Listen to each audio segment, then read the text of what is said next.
Force instinct. Jedi. That's no moon. It's a space station. Always a pleasure to meet you. And my allegiance is to the Republic, to democracy! You failed your purpose. I'm a Jedi.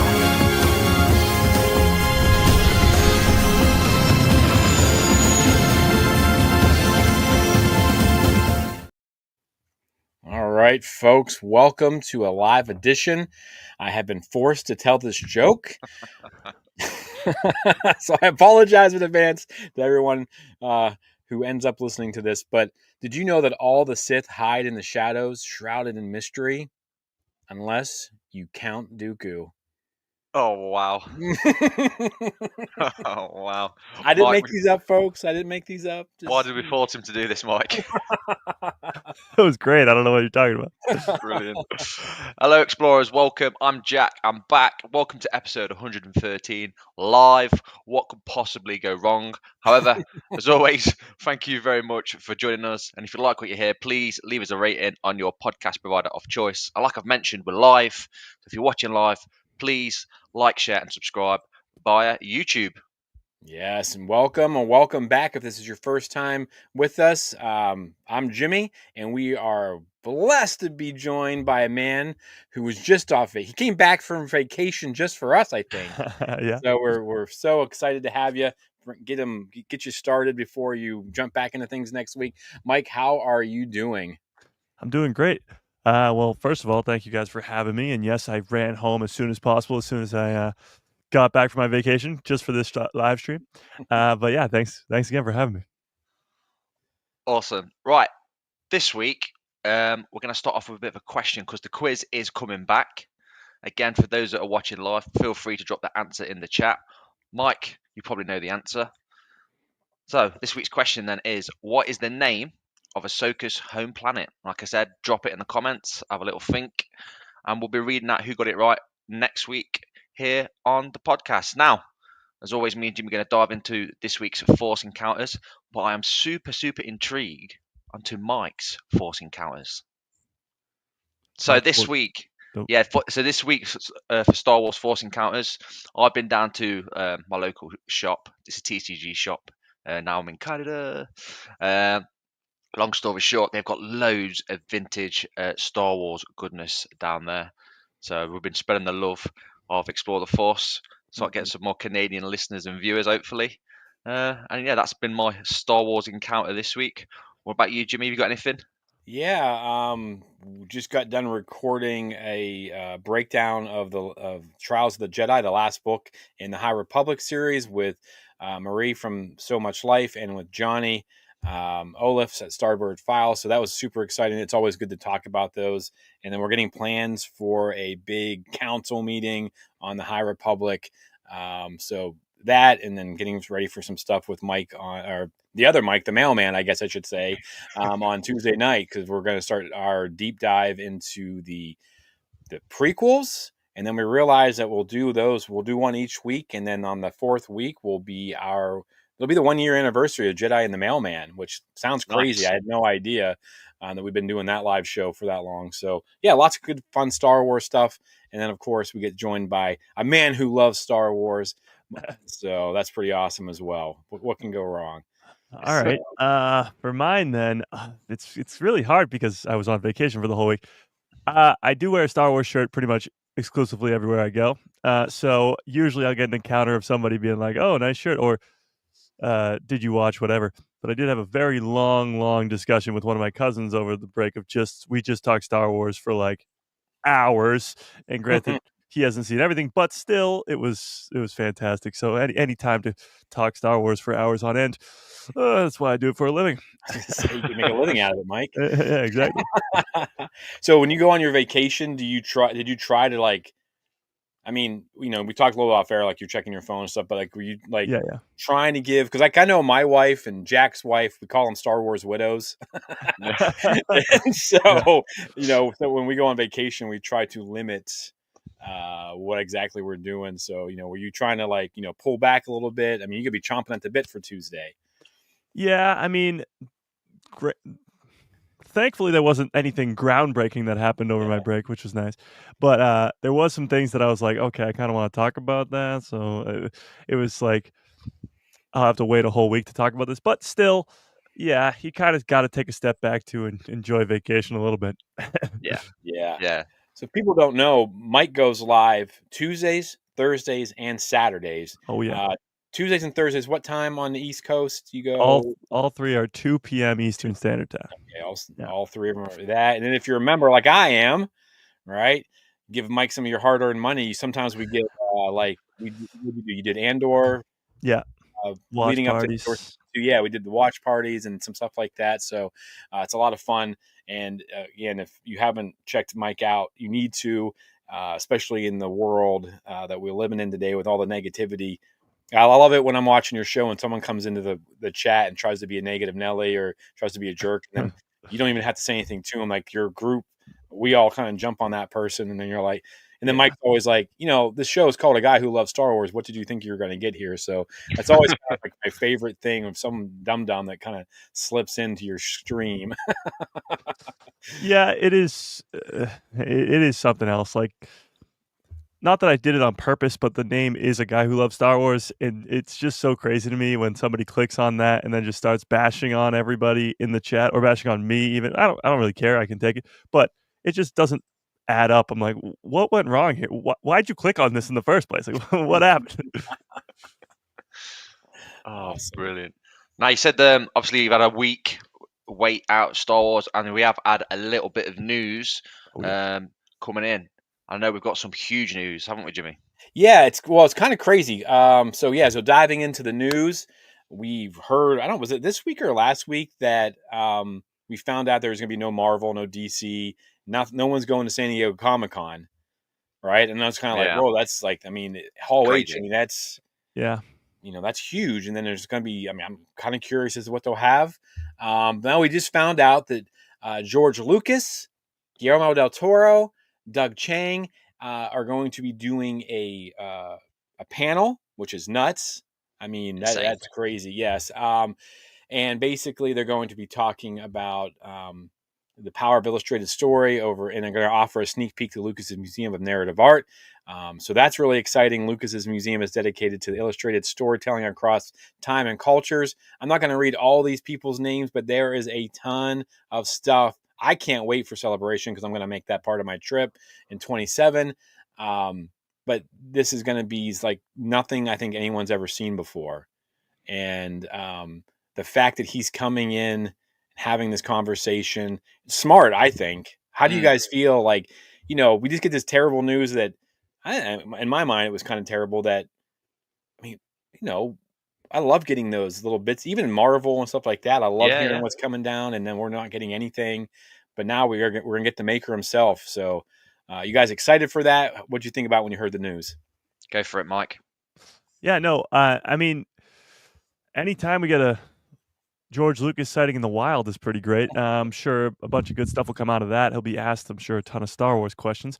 But the museum itself has been under construction for so long that, like, anybody who's a George Lucas fan or a Star Wars fan or just an ILM fan or anything like that is pumped to like you said, maybe when you go to Star Wars Celebration, go and check it out when you're over there. But I think it's just going to be awesome.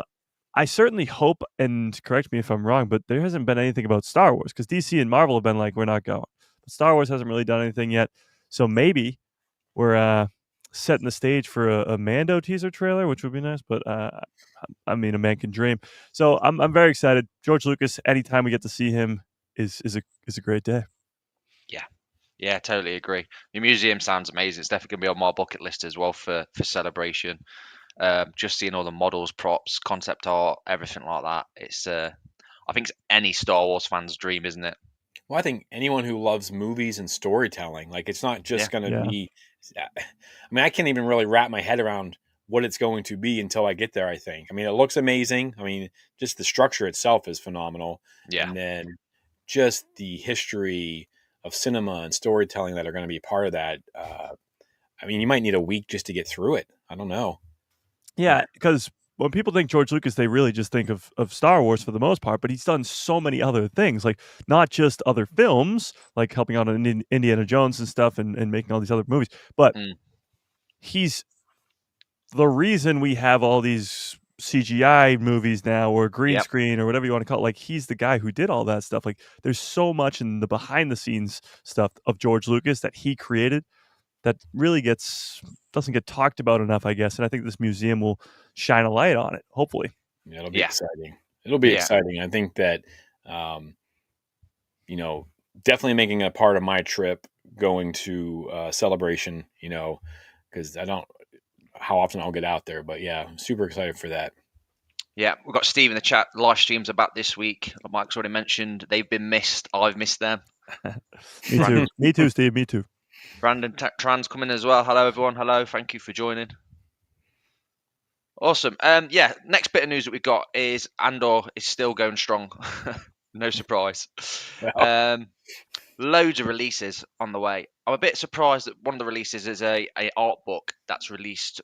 Schedule is for May 2026. It seems a bit far away. But since then, there's been a whole host of, behind the scenes footage, Easter eggs, and I absolutely love finding little Easter eggs. Andor is just absolutely full of them. Absolutely full of them. What's your take on these, Mike? Yeah, I mean, I think Disney underestimated the amount of hype that people had for Andor because it only ran for 4 weeks, and we'll of course talk about the release schedule stuff. But if it wasn't that way, I'm no mathematician, but I think we'd still be watching Andor right now. Yeah, it'd be close. It'd be close, but we'd be probably close to the end here. But we'd still be watching week to week Andor. Since it ended, we've been getting so many interviews with the cast, and like you said, Jack, behind the scenes stuff. Like, we've been getting a ton of Andor stuff. The visual stuff, Visual Dictionary, whatever it is called, comes out a year after. They did the same thing with the Acolytes. That Visual Dictionary just come out. Yeah. So, although Andor is over, and we're going to talk Rogue One today, its presence in the Star Wars community is going to be felt for a very long time. I mean, people say it's one of the best projects of all time. Some argue it's their favorite Star Wars project ever. Like, the hype is insane for this project. So even though it is the final season, it will be an everlasting presence in the Star Wars community, much like all that came before it. Yeah. Maybe a little bit more so, but yeah.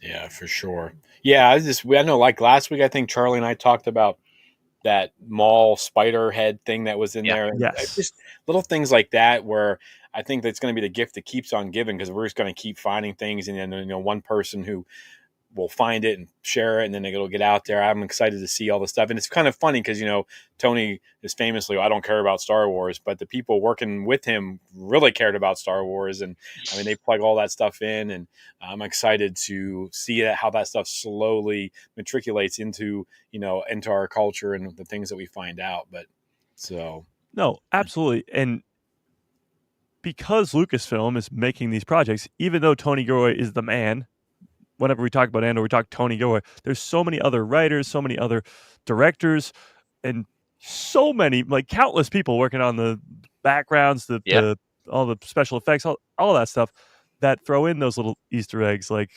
Darth Maul's head on a spider, which is awesome. But you even have way bigger stuff like the Gorman mentions. The first two canon, sorry, not Gorman, Ricotta. My brain is still coming back from vacation. He's still on the beach somewhere, folks. Exactly. I'm still. Is this a dream? No. The first two ever canon mentions of the Rakatan Empire come from Andor. Like, we say that Tony Gilroy doesn't know Star Wars, but clearly somebody back there does. So yeah, there's really cool stuff like that, and who knows? Maybe there's some more stuff that we missed too. Oh, there'll be a whole feel like it's just going to especially after that book comes out. Yeah, that's why this show's so good, because like Mike mentioned, this is going to live on in the annuals forever, and there's probably 10 years from now, we'll probably find something brand new that we didn't see at the time or now. Yeah, that wouldn't surprise me at all. Absolutely. Brandon says, is anyone going to San Diego Comic-Con this month since George Lucas? Just talking about that's the problem is San Diego Comic-Con is really hard to get into. Like, you had to get your tickets last year. Like, you had to get into a Yeah. lottery, and then because I looked into it for my 50th, and I was like, nah, it seems like too much trouble. I'll just go to Celebration. So Yeah. it's difficult, but yeah, it'd be pretty cool to get into it. Oh, yeah. I'd be way more bummed if you got those tickets like a year ago and then they were like, yeah, there's not going to be no Marvel panel or DC panel, and you're like, wait, what? That's what I came here for. Yeah, no Yeah, kidding. it's usually the big one, isn't it? The big Yeah. Comic Con with all the reveals and everything. So I mean, Yeah. it has been the Comic-Con. I mean, you think Yeah. Comic-Con, you think San Diego Comic-Con, and then, yeah, for that to kind of be dwindling, I think I still feel like something's going on behind the scenes. Someone's mad at somebody.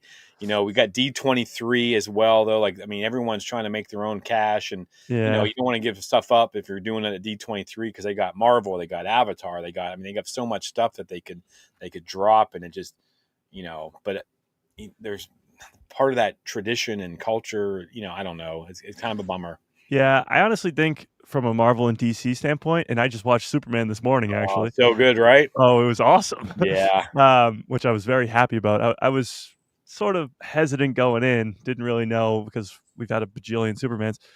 I was very pleased. But when you look at the future of Marvel and DC in particular, they kind of know what they're doing, kind of not. Like, we just got the announcement that Avengers Doomsday has been delayed 6 months. Mhm. The next DC movie's not till next summer, and it's Supergirl. So they got these sort of weird things going on behind the scenes that we're not seeing, and that's probably why there's going to be no Hall H panel. Last year we got Robert Downey Jr.'s Doom, so that's like still a huge Yeah. blockbuster thing that happened at San Yeah. Diego Comic-Con. I just think they didn't have anything this year. Like, they literally just had nothing. So they were Yeah. like, we can't do this. Yeah. Yeah. No, I get it. I mean, it's kind of in Japan, it was kind of that way because usually there's so much of that Lucasfilm, you know, the first day, and it was not underwhelming, but it was not, I don't think, at the level. But I think you're right, though. I think they're kind of gearing Yeah. up for stuff, and yeah, that can make sense. What is Jedi? Steve Jedi says, I really love all the news about Jude Law hopefully coming back and the kids from Skeleton Crew. We need more at and with the new map. Yeah, that new map has really kind of got people fired up. It's really cool. Connections with Ahsoka probably and Yep. Thrawn. I know you talked about that, Mike. We've had I always want to call them by their screen names, but we've had Kiriana, who plays KB, and we just had Ravi, who plays Wim, Yeah. on the show. And these kids are phenomenal young people, and you should check those out. But yeah, they can't really tell us anything, but their enthusiasm and excitement whenever we talk about a season 2, or we try to, like, you know, poke at them a little bit, being respectful, but you know, they're like, hell yeah, let's go. You know, so we'll see what Yeah. happens there. That's pretty cool. Well, Skeleton Crew, to me, it went very under the radar. Like, it was really, really good. So And it underrated. wasn't really the top. Yeah, it was so underrated. It wasn't the topic of conversation. Once it ended, it was like, okay, Andor season 2 time. Like, we didn't really spend time like going, this was really, really, really good. Now, the views weren't really there, but that's because it's a brand new story that's not connected to any legacy characters. Yeah. But it's really, really good. And it definitely deserves a second season. And I think we'll see a lot more of those characters, even if they don't get a second season, because they'll be in other projects here and there and everywhere. So I completely agree. Skeleton Crew deserves a second season, definitely, but it's so unbelievably underrated. Oh yeah, I think that. I mean, they even say that they have a. They were just interviewed Watts, I believe, and he said that they have a plan for like Yeah. eight, you know, Yeah. and they have it aged out so we don't get Stranger Things. We don't get 25-year-olds playing 12-year-olds. Yeah. So they have a plan. They thought about it. Makes me think that, you know, it'll happen eventually. But I mean, they're going to be in trouble because these kids are getting really popular. I mean, I can't think of her name. She's the new Buffy the Vampire Slayer. I mean, Yep. once that starts, you know, She'll be busy. kids, and I Yeah. know like Wim or Ravi, I mean, he was getting ready to go film Oh. something in July. So, you know, these kids have been, it'll be hard to get them all back together, I think. Yeah. True. So, says, I wonder what George Lucas thinks about all Disney Star Wars shows like Skeleton Crew, Ahsoka, Bad Batch, and Andor. I don't know. It would be curious because that to know, just to be a fly on that wall of him and like Dave talking or something. you Yeah. know? I do think a lot of the stuff with like the sequels sort of probably rubbed him the wrong way because he gave his sequel treatment and they were Yeah. like, "No, we're gonna do something else." So that, I mean, if that was me, I'd be like, "Okay, well, thanks a lot." But Yeah. I think a lot of the shows, especially Ahsoka and the ones he listed, like Andor and Skeleton Crew, like those I'm sure he loves a lot. Like the Bad Batch is such an extension of the Clone Wars, and Ahsoka and Rebels are all just, they really feel like the George stuff. So I think I mean, it's Dave Filoni too, so it's his Yeah. own apprentice. Yeah, Yeah. he has to like love skeleton. I mean, that's like that whole '80s thing, Yeah. Just, He'd love so that. had to, I think. Well, maybe we'll find out. Maybe he will, like you said, Mike earlier, he will be interviewed to death leading Oh up yeah. to San Diego Comic-Con, and people probably try to ask him questions at the wrong time, and that'll go well. We do have one more piece of news, and this one's kind of interesting. Did Ryan Johnson take a dig at JJ? Speaking of Rolling Stone while promoting the second season of Poker Face, after some chat, he was asked questions if he harbored any ill will towards director J.J. Abrams and the choices he made picking up the reins for episode 9. His reply was, I didn't feel resentful in some way. In my perspective, J.J. did the same thing with the third that I did with the second, which is not digging it up and undoing, just telling this story the way that was most compelling going forward. That means not just validating what came before it, but recontextualizing it and evolving and changing as the story moves forward. Interesting. Is he taking a shot there? That one part there where it says, it means not just validating, because I mean, JJ kind of, I mean, just with the lightsaber alone, I mean, that Yeah. was so. The back and forth between those movies is very evident. I mean, there's clearly two different creators trying to make a story, but yeah, J.J. Abrams does the exact same thing that Ryan Johnson does with The Last Jedi, where he throws it over the shoulder, he kills Snoke off, and does all these crazy things, which some people really like because they are so crazy. But then JJ comes back around and almost reverses a couple things and changes a bunch of things, and it's brings back Palpatine. It's a lot. There's definitely two minds at work when you watch the sequel trilogy. That's for sure. Oh yeah, for sure. Yeah. And these guys, they have to have. You don't get where you're at by not believing in yourself and having some self. They've got to have an ego. Like Oh you yeah. think about the stuff that they've done, and just content creators get mad at each other, and we don't really do anything compared to what these people do. And Yeah. it's like, you can just imagine he's probably like fuming, and he's slowly taking his shots or whatever. I do think, like, we've said it on the show a million times, like, I don't like The Last Jedi in that trilogy, but you take it out of there, like, I still want Ryan to have his trilogy. I think it would be Yeah. great. Yeah. I mean, beautiful movie. For me personally, it just doesn't fit the other two, like the two bookends. Yeah. And that's not a knock on, it just doesn't feel like it fit and didn't, work for me Yeah, personally. yeah. Like, I think it's good and stuff like that. But yeah, it just shows you what a mess and how eager they were to make money, I think. Rushing it. Yeah, and we kind of talked about the High Republic a little bit. I mean, 26 books that all flow and interconnect, and there's a story here and a story there. There's a character that does something here, and like, over a 4-year period, they worked this all out. I mean, they're very capable Yeah. of doing this. I think hopefully they've learned. I think they have. Oh, absolutely. You look at all the TV stuff and the High Republic stuff, it's clear that a lot of things are a lot more interconnected now, and looking towards the future too. Like you mentioned, even the High Republic's end still leaving it open-ended without giving anything away. It leaves it open-ended for more stories to be told and connections to other things, and all this stuff that's being set up hundreds of years before that could pay off all the way down the line, possibly in a post-sequel world. Like, that's how interconnected Star Wars is right now. Mhm. And that map, which somebody brought up in the chat, coming out almost at the perfect time for all these things to interconnect, because you see how close certain planets are when these stories are coming up. It's really, really cool. So I honestly hope that they keep doing stuff like that. Like, the map is such a cool thing that they just dropped out of nowhere. Like, we didn't know Yeah. that was coming. Mhm. So hopefully we get some more cool stuff like that. Yeah, I think it'll be interesting. I don't want every story to touch the other story. Like, there needs to be some. The universe is too big, but Yeah.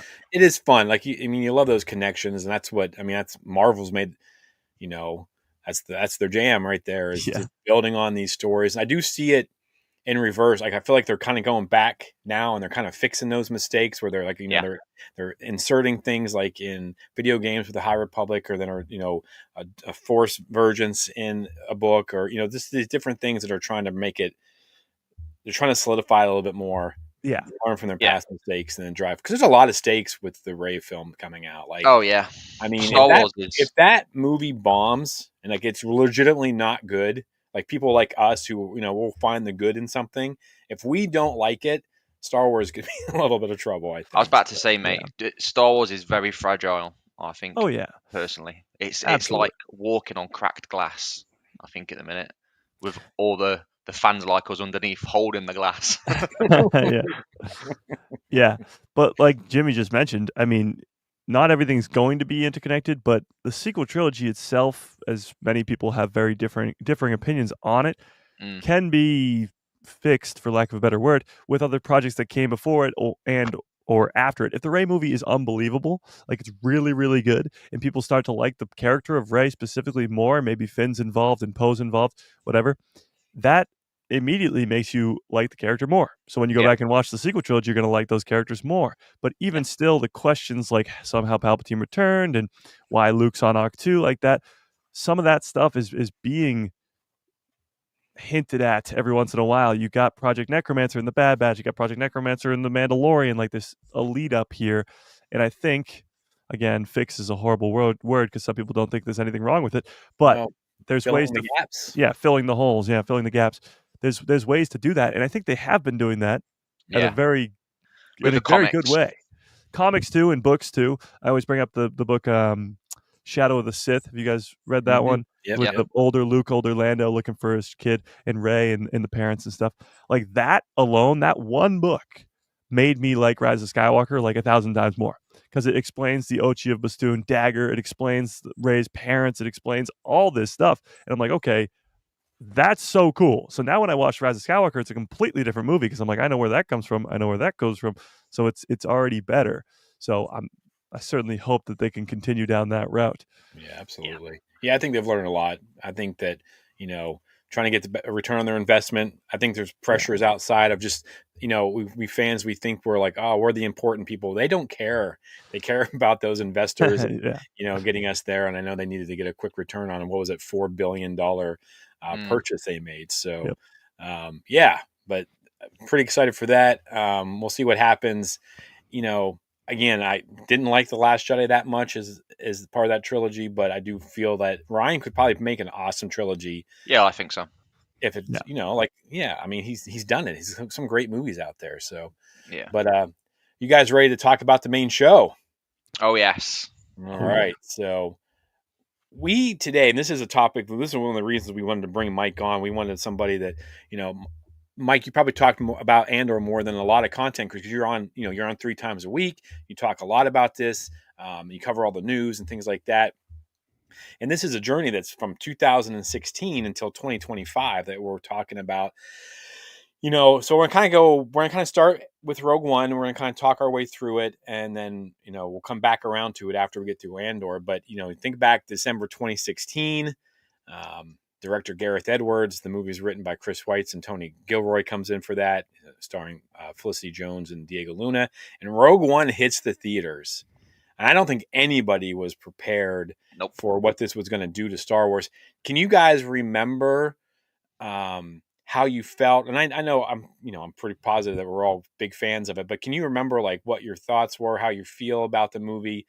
Because we're going to get to how we feel about it now. Like that's kind of the journey we want to take today. Yeah. Is how does it change now that we have, 47 hours of Andor? Yeah. Well, with Rogue One, it's a brand new cast of characters.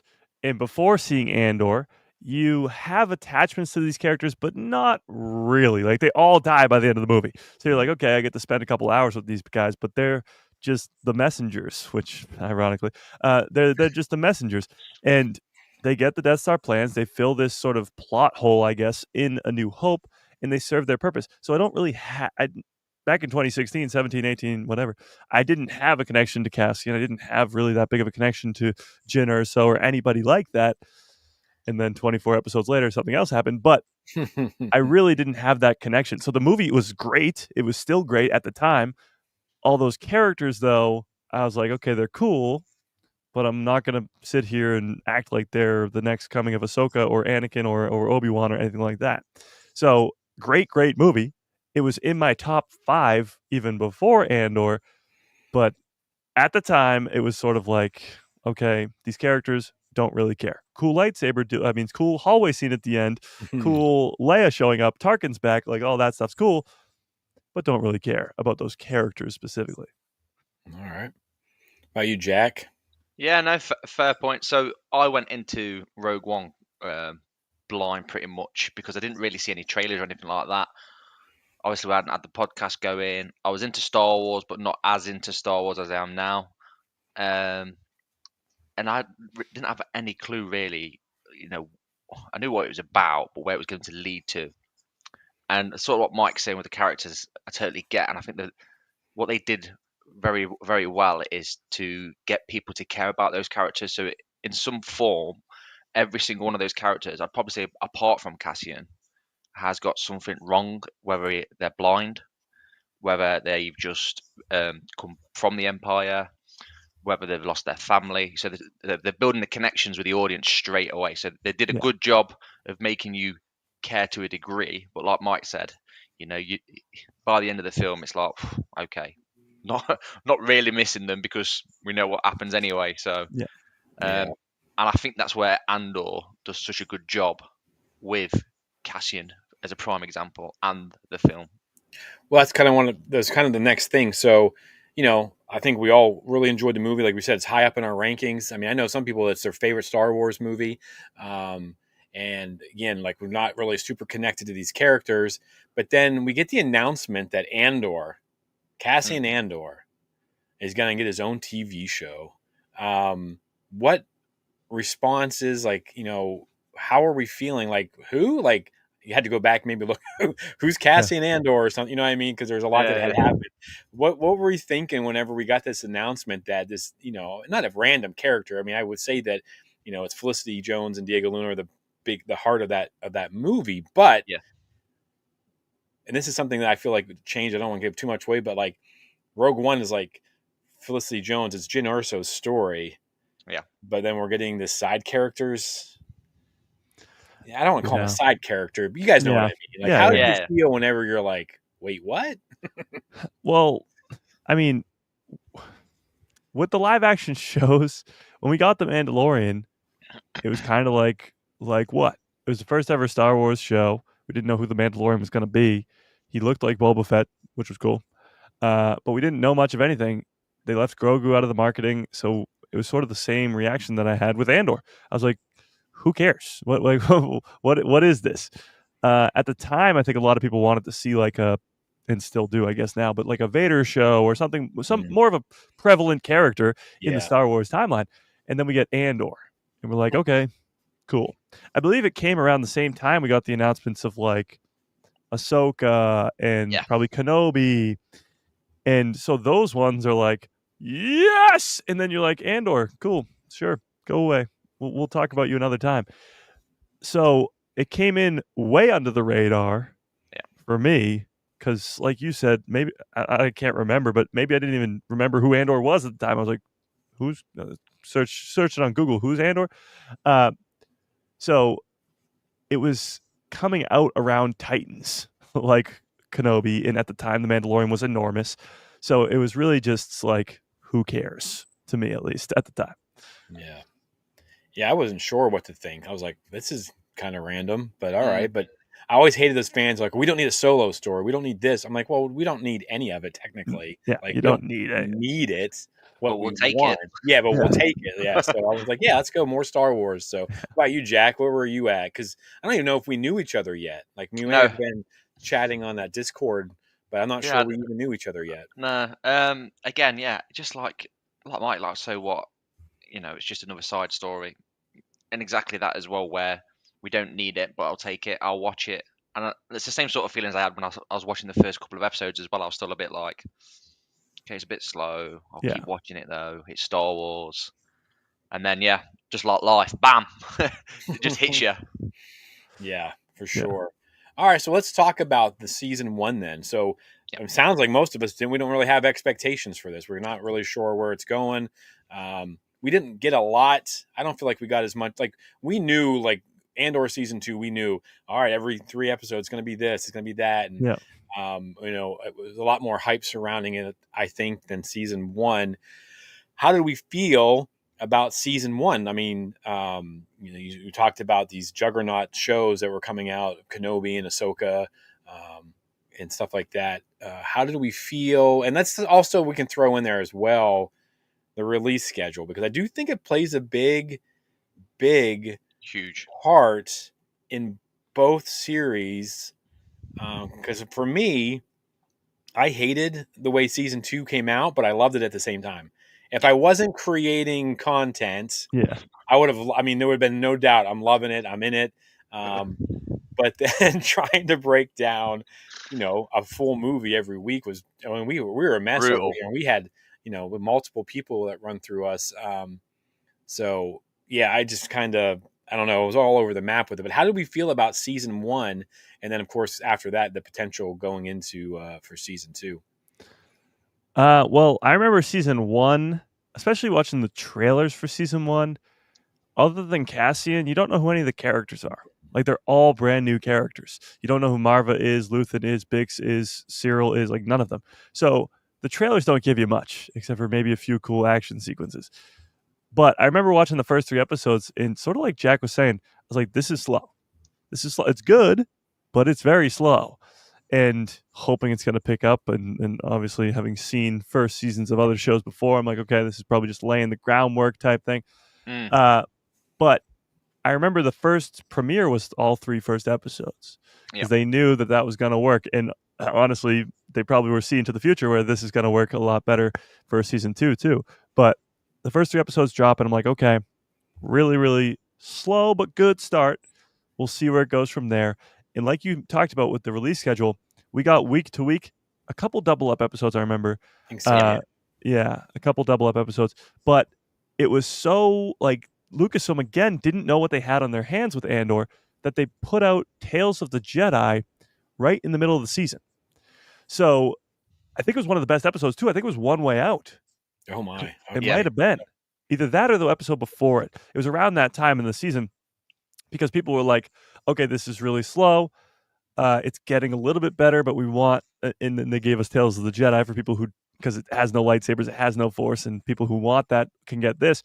Yeah. But there was an argument online at the time that this episode of Andor, which sounds crazy or sounded crazy at the time, could have been better than Tales of the Jedi. And Tales of the Jedi was a freaking masterpiece. There's no doubt about that.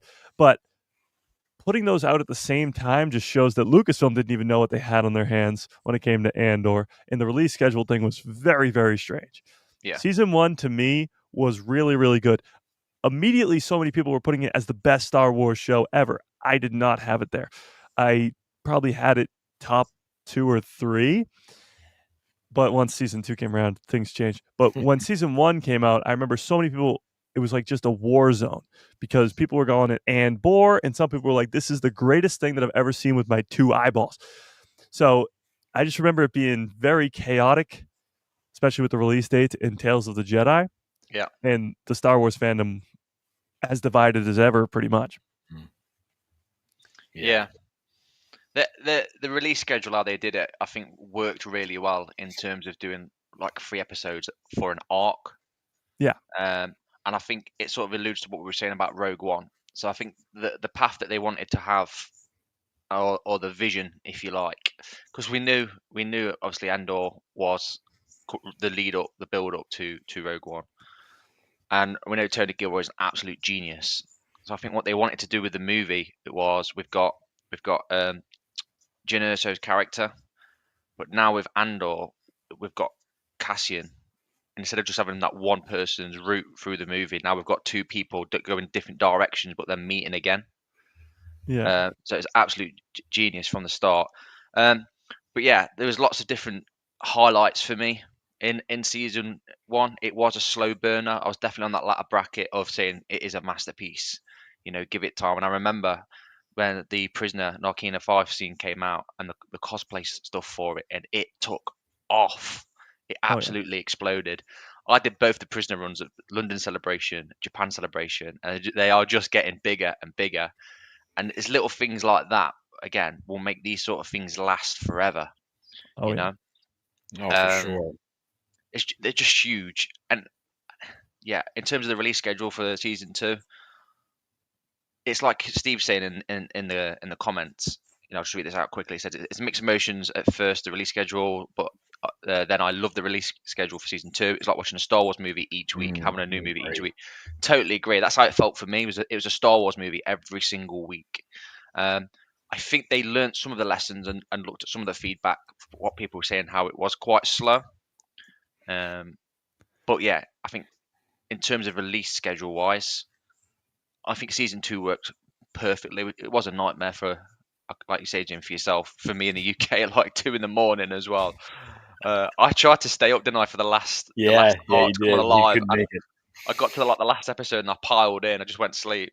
But yeah, in terms of release schedule, I think it worked for both seasons, if I'm honest. But I'm a little unsure as to why. Not that it felt rushed, because it was supposed to be, what was it, 5 seasons originally? Originally, Yeah. I think 5 seasons. Yeah, So, but I think they did enough. oh, yeah.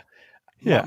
My thought was like, it's kind of twofold though, because like you said, Mike, like we might be on here talking about the finale just now, Yeah. and still be in social media, in the algorithms and all this stuff, whereas you got a month of it. And I know I believe you talked about it on your show too.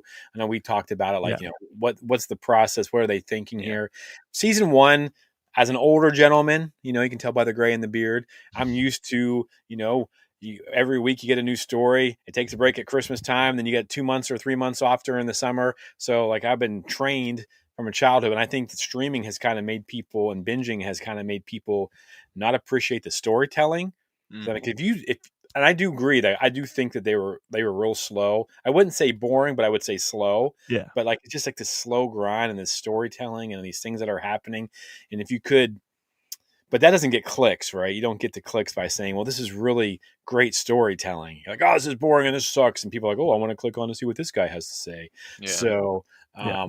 but why do you think you think the shift is just because of that, or do you think it's because of numbers? I mean, the problem with this is after the writer strike, I thought we were going to have more accurate numbers. Now again, we don't have a long enough period, and if you study history, you had to have a certain amount of time. You Yeah. can't judge against Mandalorian because nobody was doing anything. We were a lockdown or whatever, Yeah. So you had to get far enough away from COVID streaming to really realize like what our actual numbers are going to look like in the real world. So why do we think that they did this? I think, and it might have been on your show, Mike, when I was watching it. Either that, I dreamt it or read it, but basically, it was You dreaming about Mike? somewhere. Yeah, Me too. something somewhere. It was either on, like, say, your show or Reddit or whatever. It's like Ebenezer's curve. I don't know if you've ever heard of it, but basically the human attention span. So if you're sat in a lesson, the first 20 minutes is key. That's when you've got the person. After that, people just tend to switch off or forget stuff. And I read it somewhere. It's the same with Disney shows or just TV in general. If now, because there's so much accessibility and it's so easy just to switch off and switch on to something else, if that program hasn't got your attention within 5 minutes, it's gone straight away. So I think a lot of it comes down to that sort of stuff. I think you're absolutely right. When you think about, because the beginning of Andor was so slow, not that it wasn't good, it was just slow, that so many people just checked out. They didn't care. Yeah. And when you look at like the beginning of The Mandalorian season 1, the opening scene is him going into that bar and like beating people up. Like it's instantaneously got your attention, like you're ready to go. Yeah. Yeah. So no, you're absolutely right. And just Mando is cool in general because he's got the mystery of the mask and he looks like Boba Fett and stuff. So no, you're absolutely right. When it came to season 2 and that release date, though, I was like you guys, very skeptical about it. As a content creator, absolutely hated it. But all in all, it became like the most genius thing they could have done. Yeah. Because if you watch, especially the first 6 episodes of the season, I think the back half of the season could have worked as a weekly release. But if you look at the first 6, if they came out one at a time, we'd be sitting through 6 weeks of people going, this is so boring. This show's so slow. Nothing happened this week. Like the arcs themselves worked so perfectly. The first episode was like this huge setup. Second episode was like this in-between connecting piece. And the third episode was all the payoff from the first 2 episodes. And without that, if that came out week to week to week, it would be a disaster. So again, the back half of the season's a completely different story. But I think the 3-episode arc really worked well when I was very skeptical about it from the beginning. It really, really worked well. And even though it only lasted a month, I think that's still the way they should have done it. If they were doing it all over again, I'd still say do that. Maybe the last 4 or 5 episodes, you can go week to week. But even still, the 3-episode arcs worked just perfectly, especially with the first 6 episodes. Yeah, and I know some other content creators as well. They got their own personal viewings, all 12 episodes in one go. Yeah. So whether it's down to that maybe as well. Well, that's the most frustrating thing ever being a content creator is when other people get it way before you and they're like, Yeah. oh, I'm already done with my work. And I'm like, I'm up for the next 24 hours straight. Yeah, we feel the pain. We feel the pain. Steve's got the sort of same comments as well. He's put it was a slow start, but then it got really good later on. Dedra played amazing. Cyril with his serial, especially marking a 5, one way out, one way out. What about you, Jimmy? What's your thoughts, mate? Yeah, I as a Star Wars fan, I mean, you can't having a new movie every week for a month. I mean, that's the dream, right? Because when we listen to a lot of people who talk about like fatigue of Star Wars and how it needs to slow down. I want more. Like I feel like Kylo Ren. I want more, right? Yeah. And if it's good, I want it. And I think that. But I also wonder too, like how many normal fans sat down for 2 hours, 2.5 hours, whatever it was. Because I mean, some of those I know got a little bit shorter towards the end, but the action kind of like how many people were able to sit down and just watch all that. You know, if you got kids and things like that, I kind of wonder about how that affected. You know, like the mailman, he had to watch like one the night it came out, and then he'd watch, you know, kind of like a 3-day process. Yeah. Now Disney's still getting their numbers. But I just kind of wonder, you know, I wasn't going to miss it. I mean, this was an event every Tuesday night. I was sitting down ready to go. So, and I don't think that, you know, I wonder how much, you know, we are diehard Steelers fans. Sorry, Star Wars fans. Mike, you're from New England. I know you don't like the Steelers. So, yeah. So, you know, I wonder how, you know, and people on our feed and stuff like that. Like we're a very small group. Yeah. In the grand scheme of things. Oh yeah. I wonder how people like normal people, the normies, got through it. Yeah, it is a lot of content just for 1 week. It's a full movie pretty much. I think a lot of people did just watch it like one after the other because you have a whole week to watch it, so you can just watch one episode now and then another one in a couple days and then another one a couple days after that. So it can be spaced out. Actually, the first week when I made breakdown videos, in my episode 1 breakdown video, I was like, and this pays off in episode 3 when this happens. And somebody was like, why would you spoil that for me? I was like, honestly, you're right. That was my bad. I won't do that anymore. But yeah, so people just watch the episodes different times. It's not like they're all crazy like me and you guys who watch them all at the same time. Yeah, it's a very valid point, mate. It's the same with me. Luckily, I was in the army on my way, so I can finish work, go back, chill. If it was like now, for example, God, I would not have been able to watch anything the rate I'm going here. Like it's crazy. So I think that's a very, very good point, Jimmy. To be fair. Yeah. I just kind of wondered, you know, our circles of Star Wars fans, you know, we're not the normal. Like, most Star Wars fans don't go to Celebration or don't, you know, aren't reading all these. You know, so I kind of wonder outside of that how people watched it, but you know, it sounded like the numbers were pretty good for it. You know, I do think you guys are right though. Like they really did pay off. Season 2, I feel really built, especially towards the end. Some of those, I mean, rewatchability for, you know, those final episodes is insane. But and that kind of brings us back around. I don't know about you guys, but as soon as it finished, for some reason I feel like we had like that Friday off or something, or not Friday, but we had something, and my wife was like, and she's not like a massive Star Wars fan. She's like, we need to watch Rogue One now, and I was like, this is why I love you. So we sat down and we watched Rogue One, and that's what kind of shifted gears in my head because some things felt different this time. Yeah, and I've probably watched Rogue One, I don't know, at least 10 times, if not more, right? Just on the background, I'll have Star Wars going or something like that. And my first question to you guys is, who's the hero of Rogue One now? Like, we have this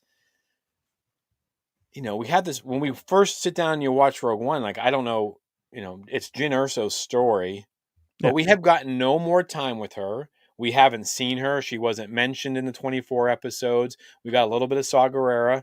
We got all these amazing characters that we got really attached to. And I don't know about you guys, but like on that beach on Scarif when they hold each other, at first I was like, oh, poor Jim. But now I'm like, that Andor now, Cassian, like screaming Yeah. and crying for him. So how does your first rewatch of Rogue One after 24 episodes of Andor, how does that change? Oh, it changes drastically. Well, before season 2 released, when we were getting Star Wars Celebration and interviews where Diego Luna was saying, "Oh, season 2 is going to change the way you watch Rogue One," I was like, "How? Like that doesn't even make sense. How is that even possible?" And then it did it, and I was like, "Oh my god, this is insane!" And it changed the movie so much. But to your question of who's sort of the main character of Rogue One, I still think it's Jyn Erso. I think Cassian's still a main lead, but he's not the main character. Yeah. His getting his own show, even though it's called Andor, he's not. He's the main character. He's a main character, but it's an ensemble cast. Like there's a lot of main characters in Andor, so pretty much for it's the perfect example of the rebellion. It's not just one guy. Now it kind of becomes one guy when Luke shows up, but it's not one guy who helps create it, and that's what we see throughout Andor, and that's what we see in Rogue One. So I'd still argue that Andor gets his 24 episodes and Jyn still gets the movie, but Cassian's role is undoubtedly more significant after you've watched the 2 seasons of the show. Is it hard for you guys to watch him kind of? We've seen what he's capable of, right? We know what he's capable of. We've seen it. Is it hard for you guys to watch him take second fiddle to Jyn in this now? Like when they make these decisions, he's like, "Here, you do it," and you're like, "No, you do it. You're the chosen one," kind of. Given Honestly, no, because when you watch Rogue One, it's still, maybe it's because Tony Gilroy is a genius, but it still works that it's leading to Jyn Erso being the key because her dad. Like that's really the only reason she's the main character is because of her dad is the one who puts the flaw in the Death Star. So Cassian's just there with all the stuff he knows prior now, doing this to help the rebellion. Like that's his one goal is just to help the rebellion take down the Empire. So I don't see it, and I'm trying to think of any scenes and I can't think of any where he's getting like one-upped by Jyn. I think of when they go to Edu, is it? Mm-hmm. The base where Jin's dad is, where he dies. Actually, spoiler alert. Yeah, yeah. And when Cassian leaves to go kill him with the sniper, and then Jyn goes to the platform and all that stuff, like Cassian's still the one in charge there, and it's not really like. Even though Jyn is the main character, she's not in charge, and it's not like they're stepping on each other's toes or anything like that. It's really done very well, and then Andor after the fact is done really well to keep that intact, so that Rogue One doesn't feel like it should be Cassian's story when it's not. What about you, Jack? Yeah, I'm with Mark. I still feel like Jyn Erso's the main character because one thing, and again, it's been mentioned, Andor significantly deepened Rogue One. It added so much flavor to Cassian's character. Loads of it. We understand now why he became the person he is. His trauma from Ferrix, all his imprisonment. We also get a good sight into the rebellion. It isn't monolithic. It's quite messy. Oh yeah. Because I think a lot of people had that idea that it was quite well run, organised, and we know it's not the case at all. It adds more terror to the Empire as well, definitely. Not saying that they came across as a joke in the originals, but the stormtroopers couldn't hit squat anyway. But I think it added a bit more terror to the Empire that was needed. But yeah, I'm with Mark on that. I think Jyn Erso for me still the main character in it, but you definitely get you are now, like we said earlier, you are now attached to Cassian a lot more, which is proven by Jimmy's outcry with the ending. Yeah, it was just For me, it was weird because I've been a big fan of Jyn Erso. I love it. I always laugh when people say that there's no strong female characters. I'm like, that's all we ever get are these amazing female characters that like I'm like, what are you talking about? And really rooting for her and stuff like that. But I just felt for me, having spent that much time with all these characters and like a lot of them, we don't even make it to the movie. It was weird because it is still Jin's story. Yep. But so much more about Cassie, and you're just kind of like, man, like I don't know if I was waiting for something different to happen in the movie on my, my 15th viewing or whatever. But it was kind of it. Not that it didn't. I don't think it took anything away from the movie. It probably made it better, a lot more emotional. But it was weird in that aspect where it was just like so much more about a character who's not necessarily a side character, but he's not the lead, like we've said, and it's just kind of almost unbalanced it a little bit for me. I mean, it doesn't, like I said, I still enjoy the movie. It's still one of my favorites, but I do feel like it kind of changed a little bit with, with all that background and all that time, with Cassian. So that's why though I think Star Wars is such a success, because again, you can relate it to any of the films, not so much TV shows now, but any of the films. Like, you could sort of argue, like, who's the main character in the originals? Probably say Luke to a degree. But I think there's enough background story and time with other characters, Han Solo, Leia, Chewbacca, etc., that people, you can also see it from their point of view. That it could be Star Wars could be from Princess Leia's point of view. Yeah, completely. Even Solo, one day he's there in Tatooine having a drink, and a job has just come in. Now we're following Solo's journey. You could look at it like that. Yeah, that's true. Are there any characters that you wish could be taken from Andor seasons 1 or 2 and kind of getting a bigger push into Rogue One? Like, is there anyone that could have made it? I mean, I know the stories are a little bit different because, I mean, we had the build up to Rogue One, but is there any characters you feel like that could have kind of crossed over and been part of that crew, could have been with? I think a good little Easter egg would have been Dedra. Where would they have put her, though? Whether she's back with the Empire, whether it's on toilet duty, or she's completely U-turned and she's joined the rebellion. I would think like Val. Yes. Just because like she is obviously related to Mon Mothma, but she could be like a character that would just kind of be in the backgrounds on Yavin, and just she herself is sort of like Cassian, where they're both the only survivors of Aldhani. If there was a crew going to be Rogue One and leave Yavin to go on a secret mission, I feel like she'd be a part of that. Like, I feel like she'd fit in very well to the story. Yeah, that's a great choice. I love that one. That's a wicked choice. That was a great choice. Yeah, that was a good one. I think what is it, Tony? I think Tony Gilroy just said the same thing not too long ago about it. That's kind of where I stole the question. It was something on social media that I saw, like what characters could have like made the jump over that we would want to see, because they did introduce a lot of great characters in Andor. Are there any, coming from this, and we can even just a little bonus stuff, but is there any story that you want from Andor season 2? Like, you kind of had to like leapfrog Rogue One, and what stories do we want? Do we, the big one I've seen people talk about, Ryan Gosling is going to be the baby of. I'm like, folks, Ryan Gosling doesn't look anything like Bix or Cassian, so I don't think unless space genetics works differently. I don't think he's a kid, but like, is there any story that you want to see fleshed out more, or something? Do we want to see Andor's kid coming in to, being an X-wing pilot or something?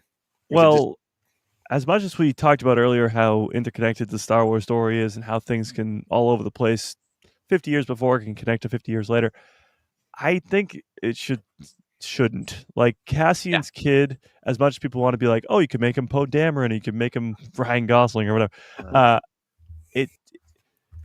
It makes Star Wars feel small. I've had that been brought up all the time. Yeah. Is Star Wars is this massive thing. You get new planets pretty much in every new project. Every new movie has new planets. Every new show has new planets. Yeah. Andor is the perfect example of that. Like all these planets are new. Ferric, Saldani, Narkina 5, like all of them. So it should feel like a massive galaxy and not everything needs to be connected. So Bix, the child, being on Mina Rao, it should probably stay that way. Now, you could make the argument that Bix was going to come back to the rebellion after, maybe if the kid grew up and then she comes back to join the fight. But at that point, we assume that the Empire is probably gone, thanks to Cassian. So maybe getting a little bit of Bix somewhere in like the New Republic would be kind of cool, but I seriously doubt it. Yeah, for sure. Yeah, I think same as Mike. Andor's perfect in my honest opinion. Leave it where it is. It's absolutely fine. But then a side of me would like to have seen some, I don't know, some recognition to those that went above and beyond with the rebellion. Whether it was someone turning up to Bix and being like, "Yeah, Cassian's died, but this is a citation. This is a commendation he's got." Because Luke, Han, they all got their medals. Chewbacca eventually got his. Do you know, it's just little things. I didn't even think about that aspect of it. Those two getting medals, and then you think about all those people that paved that path for those guys to take that one and it's shot. Like, I get it, and I completely get it. I know it's just a film, but again, I think it just added a bit more. I want to say realism, but a bit more depth to things. You know, it's not just these people have died for nothing. Like, we've moved on. Like, you look at The Last Jedi now, where nobody was coming to help them. More people have died. Yet there's still no mention of the heroes of Endor or the heroes of Hoth, the people that stayed behind while the ships left. There's not what mention of anyone. Like, but well, no, go ahead. No, that's it, Mike. No. So we're talking about how Rogue One got made so much better from Andor, but so did A New Hope. Like you mentioned, that medal ceremony at the end. Now you watch that and you're like, yeah, Luke, Han, they deserve medals. Great. But there's so many people who sacrificed so much to get here, and now you feel that. When you're watching A New Hope 10 years ago without Rogue One, you don't feel any of that. You still feel great because you just watched A New Hope, but now you have the feeling of Luthen built this, Cassian built this, Mon Mothma built this. All these characters built this up, and you feel that so much more. So yeah, it made Rogue One a lot better too, but it also made the original trilogy better too, especially that throne room scene. Could you imagine if someone had turned around to Mon Mothma, when she goes, many Boffins had died to bring you this information, and someone turned around to her and goes, right, name me one. Oh man. Yeah. So I got one last question for you guys, and then whatever you have left. But does this storytelling work anywhere else? Like, you take this character Cassian from a great movie, and you are able to tell this story of revolution. And I do think that, given the history of our planet, like it's an easy. I always say you could take this story and you could put it in You could put it in Marvel. You could put it in DC. You could do whatever you wanted with it. It's going to be a rock star. We got lucky. It's in Star Wars. Is there some character from, like, let's say the sequels, right, that we could get pulled aside and we see their journey through the 3 movies, but we get more time with them, or we get to see maybe the crew that's the pilots and things like that we don't get to really see. Can this work again, do you think? I mean, is it possible that this kind of storytelling where you take aside, I say side character, you know what I mean, though? Yeah. Someone who's not the main character, you don't get Rey, you don't get Finn, and you don't get Poe, but you get other people. Can they make a bigger impact on the trilogy, I guess? No, absolutely. I think you can. 100% you can. And we kind of touched upon this before, but they're doing it right now with the sequels. They're filling all these holes in. You can do that with a specific character. Now, it's hard to do because it still has to make sense. Cassian still has to end up where he ends up in Rogue One. Now, they do it so well in Andor, where the last scene is him going to the first scene of Rogue One, which is really, really cool. with the information of Galen Erso and all that stuff. But in doing that's really, really hard to do. Mm. But I do think that you could do that with a specific character. I can't think of any off the top of my head, but I do think it can be done again. Yeah. Yeah. I've got one character I think it'd definitely work with, and it'd be Zora Bliss from the sequels. Oh, dang. Interesting. I think That you'd actually get a would be really good. backstory. Yeah, because you would bring in Poe Dameron a little bit, Yeah. and it would give you sort of that almost underworldy type thing in the sequels. And as well, if we're going from the prequels, it's quite hard to choose, but there's one character in the whole of Star Wars that it definitely needs to happen. We have to have a Palpatine. Yeah, young Palpatine. Yeah, they just need to make that dang book into a movie. Plagueis. True. Well, if you're doing the same thing that Andor did, and you're almost leading in directly to the Phantom Menace, then you'd have to have it be like a young Palpatine, where there'd be time jumps like Andor, young Palpatine getting recruited by Plagueis, killing his family, all that, and then him eventually training Maul as sort of an acolyte. Yeah. And then killing Plagueis, but that would be alongside with the movies.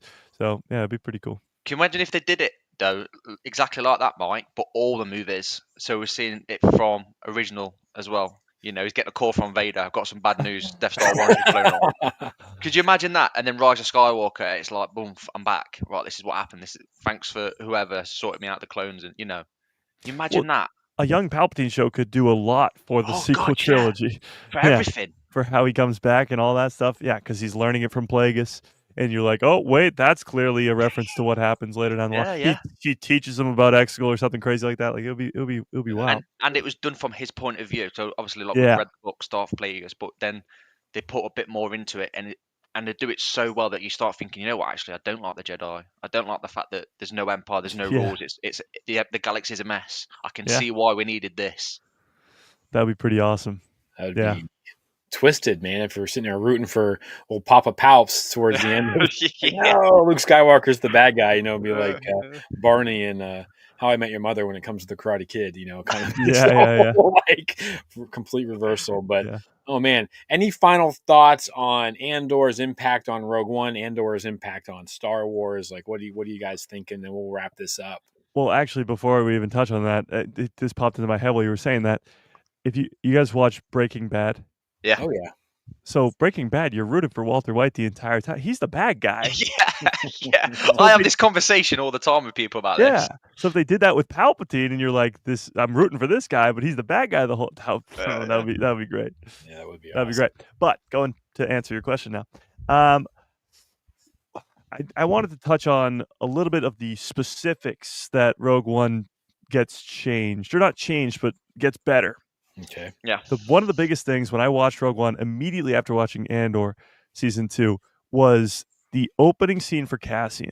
So not the opening of the movie because that's like young Jyn or so, but opening scene for Cassian. He's walking down the alley to talk to Tivik, and he's telling him, "Oh, I got to get back. You're late," or whatever. And immediately when you hear, "Oh, he's late," you're like, well, why was he late? And now you know why he was late. He was kept a prisoner on Yavin 4, on his own rebel base. Crazy. But then he's talking about Galen Erso, and he says Erso, and he goes, Galen Erso? Like he knows. And then he's talking about this weapon, and Cassian's heard about the weapon, but he doesn't know what it is. And he goes, what's the weapon? What's the weapon? And he goes, it's a planet killer. That hits you like a brick wall now. Before it was like, okay, we know what the Death Star is. That's cool. But now it's like, Cassian's been trying to figure that out for 5 episodes or something like that, right before that. And he helped build the thing. Like this, it's so much crazier now, having seen the first 2 seasons of Andor, than having just watched Rogue One for the first time. Like now it hits you like a crazy brick wall where you're like, holy crap, he built this thing or helped build this thing. Yeah. And now he's finally figured it out, or he's been told. So that's one big thing. The other big one that I really, really love is later on in the film where they are just leaving Jeddah. So Jeddah gets blown up and Saw dies, but Jyn watches the message from her dad. And then she gets onto the ship and she's telling them about this message. and how there's a flaw in the Death Star, Project Stardust, blah blah blah. And Cassian goes, "You have the message, right?" And she's like, "Nope." And he's like, "Well, you're screwed." And it's an exact callback to when he goes to them and says, "Luthen told me this, Yeah. this, and this." And they go, "Well, Luthen was crazy, and now he's dead." So he has no evidence. He has no proof. So they just don't believe him. And that scene in the finale, I think, or in second to last episode, whenever it happens, Yeah. in season 2, is so good because it's just him. And as the audience, you know that he's right, but nobody's listening. Shout out to season 1. Nobody's listening. And honestly, that's crazy. I never even thought of that before. The Empire's not listening. The Rebellion's not listening either. But they won't listen because he doesn't have the facts. And then when it goes to Rogue One and she doesn't have the hologram, he's like, "You're screwed." This is like it's just so good. Yeah. It's just genius writing. That's Yeah. what it is. I think another thing too is when they get in that argument, he's talking about how long he's been in the fight. Yeah. And now we've seen it. Like Now you understand he's more, earned, yeah. he's Yeah. earned like I have been doing this from the beginning, you know, and I think that really kind of drives that whole not fight scene, the argument between those two kind of gives him more ground to stand on because now we're like, yeah, he has. Yeah. We just watched it, you know, like we've Yeah. just seen everything and then we know everything he sacrificed, his sister, his mother, his father, you know, adopted or whatever. His life. His life. I mean, he's, you know, as much as Luthen has given up everything, Cassian in the end does too. So it's kind of like, dang, it's huge. And with a story like Star Wars, which is sort of a story about Jedi and Sith and masters and apprentices, it's almost like without the Sith and the Force, or without the Jedi and the Force, you have this master and apprentice, this Luthen and Andor sort of story where I guess you could say Luthen and Clea too, but Luthen and Andor, the whole gist of season 1 is him trying to get away from the Empire by trying to work for Luthen, trying to get in contact with Luthen. So he has this weird father-son relationship that we see all throughout Star Wars, or master and apprentice relationship, which we see all throughout Star Wars, with Luthen. And that whole speech that Luthen makes in season 1 about giving up everything, that's really played out when you see Bix and the child on Mina Rao, because he gave up everything to make this happen. He gave up everything, and that's what Luthen taught him to do. So it really takes a character that never existed before, like Luthen, and makes him one of the most important pieces to the rebellion, but also gives Cassian that mentor and the reason why he is the way that he is when we see him in Rogue One. Yeah. So yeah, that's the only time where I think I really wished we had gotten to season 3 and to season 4, where we could have seen more of that molding by Luthen and just kind of drop. But you know, it's there. I do think we're going to get some of that in the books, that Mask, the Reign of the Empire books. Yeah. I do think that Luthen's going to. I don't know how they do it without bringing Luthen into that story, but I think we'll get some of it there. But yeah, it would have been cool to see it just kind of driving, like you said, like kind of driving Andor, Cassian, into that person that he's going to be, because he's been molded by a lot of people, you know. And I think that's another great thing about this story too, is, you know, Marva did it for him and everything like that. And I just, awesome. It blows my mind that we have these 2 seasons of Andor from Rogue One, and it all kind of plays together. Like, given the trilogy, the sequel trilogy, I never thought we'd get something that connects this well and is this impactful in Star Wars. And I hope that this sets the tone moving forward with the stuff that they could do this with Kenobi, mate, and New Hope. They could do it with anything. I mean, as long as they get the right people in place. Well, it's as great as it is, because it's awesome. It's not something that's almost new to Star Wars, because you have the Clone Wars. The Clone Wars, it makes better Revenge of the Sith, whatever you want to call it. Yeah. It makes it so much better for so many people who are like, oh, Anakin's fall was so fast. It also gives you a whole nother perspective of Order 66 with Rex and Ahsoka. It gives you more Maul. It gives you all this other stuff. So it's been done before. It's happened again. The Clone Wars is incredible, as many people will attest. So is Andor. So it's bound to happen again. Like you asked earlier, Jimmy, it's gonna happen again with, we don't know what. Maybe it's the Maul Shadow Lord series next year. That's gonna be great. How that could lead right into Solo, or lead right into where he is in Rebels. Because when we see him in Rebels, he's stranded on Malachor 5. He's like an old, decrepit, old man looking type character, but that's not the guy we saw in Solo. So what happened there? We don't know. So maybe that's the next Andor type story. But yeah, I'm I down mean, for that. me too. Yeah, that'd be great. I A cannot lot wait. more. Cannot wait for that. I do think you're right, though. I do think that the Shadow Lord will. I think it's going to fill in some gaps for us as well. Yeah. Yeah. And of course, you got Filoni telling these stories, and man, can't wait. So, but What would really be cool would be because Maul in season 7 of Clone Wars is he knows Palpatine's plan because he was Palpatine's Yeah. apprentice. So he knows that Anakin's been groomed. He knows all that stuff. He's telling Ahsoka this stuff. It would be really cool to see Maul's obsession with Palpatine still be there throughout the course of Shadow Lord. yeah, And maybe he catches on to the plan, and maybe he just had some knowledge prior of the plan for like Project Necromancer or Mount Tantus, which we see in the Bad Batch. He knows about that maybe, or he knows the idea of that, or maybe even Exegol, he knows the idea of that. Like Maul's kind of the key to discovering Palpatine's plan. Just nobody's listening again. yeah. You're definitely right. Like that would make sense too. That way, he knows it. The audience gets to learn it. No one's going to listen to Maul. Yep. Like nobody. Like no one's going to listen to him. Everyone's going to think he's, and that would make That would be the perfect place to drop that information, and it never gets out. Like Yeah. but it satisfies us as fans and viewers. Like, oh Well, dang. No, absolutely. When you get to Maul in Rebels, he's obsessed, absolutely obsessed with killing Obi-Wan, which he was during the Clone Wars, but then he goes away from that. He's like, nah, I'm good. Don't need Kenobi anymore.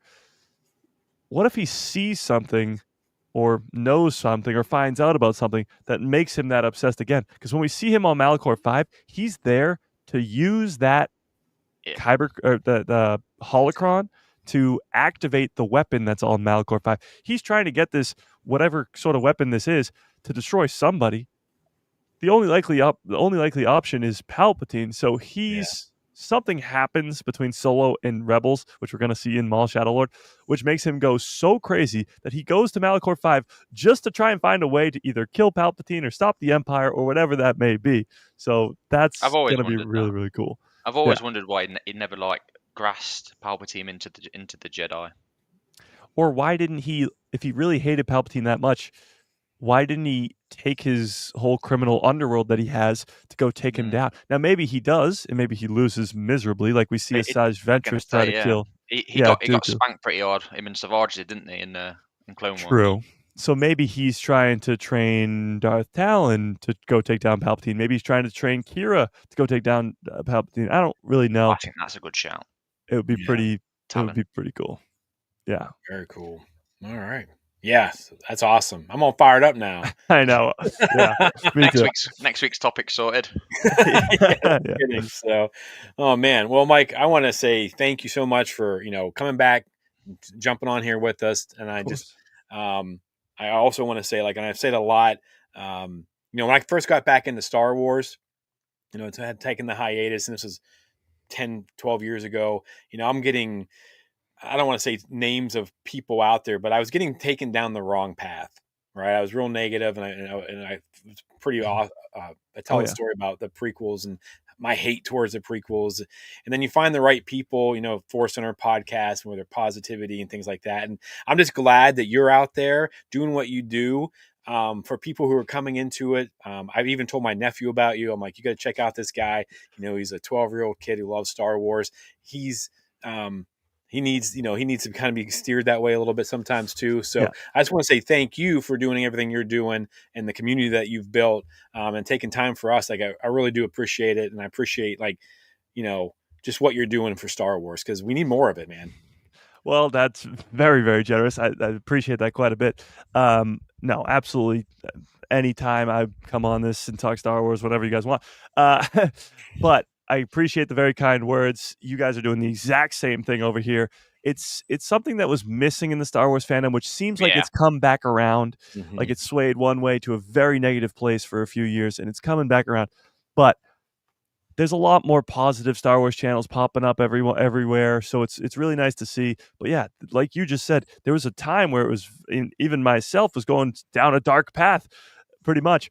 fall into the dark side in the Star Wars fandom, where everybody's talking negative, everybody's talking trashing on one another, and it becomes contagious, and then you feel like you should be crapping on other people, and it just becomes a horrible thing. But that's the reason I made the channel. I'm sure that's the same reason you guys made the channel. Like, we just want to spread the positivity and create a place where people can talk about Star Wars in a more positive light, because there is a lot of places online where you'll get literally just told horrible things just because of your opinion on a Star Wars. Like, what are we even talking about here? But yeah, I could not appreciate you guys more for having me on. This was awesome. Great way to come back from vacation is talking some Star Wars. So the lid has come off, and now I'm going to just start talking Star Wars forever. Awesome. All right. Well, Jack, you got anything else? No, again, just echo what Jimmy said to you, Mike, as well. You've always been a supporter and a friend of ours. Just appreciate your time, buddy.